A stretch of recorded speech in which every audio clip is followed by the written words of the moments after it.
আজ আমি রান্না করব দুধ শুক্তো। কেমন আছেন সবাই? আশা করি ভালো আছেন। নতুন ও পুরানো বিভিন্ন রকম রেসিপি জানতে চ্যানেলটিকে সাবস্ক্রাইব করে নেবেন এবং পাশে থাকা বেল আইকনটাকে প্রেস করে নেবেন। গরমকাল তো চলেই এলো। এই সময় মনে হয় তেতো খাওয়া শরীরের পক্ষে খুবই ভালো, কিন্তু সবসময় একঘেয়ে উচ্ছে রান্না খেতে ভালো লাগে না। কিন্তু এরকম করে একটু শুক্তো রান্না করে নিলে খাওয়াটা বেশ জমে যায়। শুক্তোটা রান্না করার জন্য 3-4টে ডাঁটা লম্বা লম্বা করে কেটে নিয়েছি, আর নিয়েছি একটা কাঁচকলা, একটা বেগুন, একটা আলু, 3টে উচ্ছে এবং একটা গাজর লম্বা লম্বা করে কেটে নিয়েছি। এবার শুক্তোটা রান্না করার জন্য মশলাটা তৈরি করে নিচ্ছি।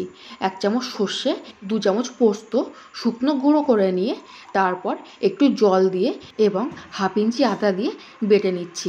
এরপর শুকনো কড়াইতে 1 চামচ মৌরি এবং 1 চামচ রাঁধুনি দিয়ে হালকা ভেজে নিয়ে গুঁড়ো করে নিচ্ছি। এবার কড়াইতে সর্ষের তেল গরম করে কয়েকটা বড়ি দিয়ে বড়িগুলো লাল লাল করে ভেজে তুলে নিচ্ছি। ওই তেলের মধ্যে প্রথমে আলুগুলো ভেজে নিচ্ছি। আলুগুলো ভাজার সময় দিয়ে দিচ্ছি ছোটো চামচের 1/2 চামচ লবণ। অল্প অল্প করে লবণটা ব্যবহার করব, কারণ সমস্ত সবজিগুলো ভাজার সময় লবণ দিচ্ছি।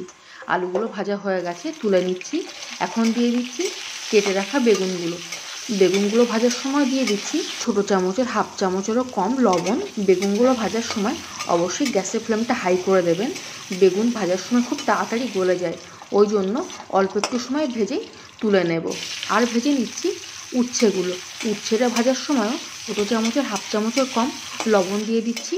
উচ্ছেটা একটু ভেজে নিলে তেঁতোটা একটু কমে যায়। ব্যাস, উচ্ছেটাও ভাজা হয়ে গেছে। উচ্ছেটা এখন অন্য একটি পাত্রে তুলে নিচ্ছি। ওই একই কড়াইতে 30 ml মতো সর্ষের তেল দিয়ে দিচ্ছি। তেলটা গরম হয়ে গেলে তেজপাতা, 2টো শুকনো লঙ্কা, 1/2 চামচ 5 ফোড়ন দিয়ে দিচ্ছি।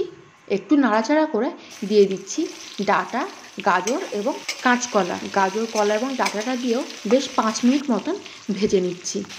দিয়ে দিচ্ছি 1/2 চামচ লবণ। 5 মিনিট মতন সবজিগুলো ভাজা ভাজা করে দিয়ে দিচ্ছি আগে থেকে ভেজে রাখা সবজিগুলো দিয়ে বেশ 2 থেকে 3 মিনিট আবারও একটু ভেজে নিচ্ছি। এবার দিয়ে দিচ্ছি বেটে রাখা সর্ষে ও পোস্তটা। সর্ষে ও পোস্ত বাটাটা দিয়েও 5 থেকে 7 মিনিট মিডিয়াম ফ্লেমে খুব ভালো করে কষিয়ে নিচ্ছি। দিয়ে দিচ্ছি মিক্সির কন্টেনার ধোয়া জলটা।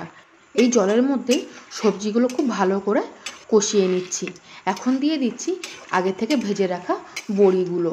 বড়িটা আমি একটু তাড়াতাড়ি দিয়ে দিয়েছি। বাড়িতে তৈরি করা বড়ি তো, ওই জন্য একটু গলতে সময় লাগবে, কিন্তু বাজার থেকে কিনে আনা বড়ি হলে চেষ্টা করবেন শেষের দিকে দেওয়ার। সবজিগুলো খুব ভালো করে কষানো হয়ে গেছে। এখন দিয়ে দিচ্ছি দুধ। এখানে আমি 4 চামচ গুঁড়ো দুধ 300 ml উষ্ণ গরম জলের মধ্যে গুলে নিয়েছি। আর সামান্য একটু জল মিশিয়ে দিচ্ছি। যে বাটিটায় সবজিগুলো ভেজে তুলে রেখেছিলাম সেই সবজির বাটি ধোয়া জলটাই ব্যবহার করেছি। এবার মিডিয়াম ফ্লেমে 7 মিনিটের মতন ফুটতে ছেড়ে দেব। দেখতেই পাচ্ছেন শুক্তোর ঝোলটা অনেকটাই কমে এসছে, কিন্তু শুক্তোর ঝোলটা আর একটু কমিয়ে দেব।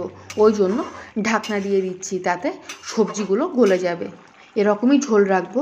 বেশি ঝোলটা কমিয়ে দিলে একদমই শুকনো হয়ে যাবে, কারণ ঠান্ডা হলে একটু ঝোলটা কমে আসবে। নামানোর আগে দিয়ে দিচ্ছি ভেজে গুঁড়ো করে রাখা রাঁধুনি এবং মৌরিটা। আর দিয়ে দিচ্ছি ছোটো চামচের 1 চামচ ঘি। একটু ঠান্ডা করে ঝোলটা একটু বসিয়ে নিয়ে পরিবেশন করে নিচ্ছি। ভিডিওটি ভালো লাগলে একটা লাইক করে দেবেন এবং কমেন্টে অবশ্যই জানাবেন কেমন হয়েছে।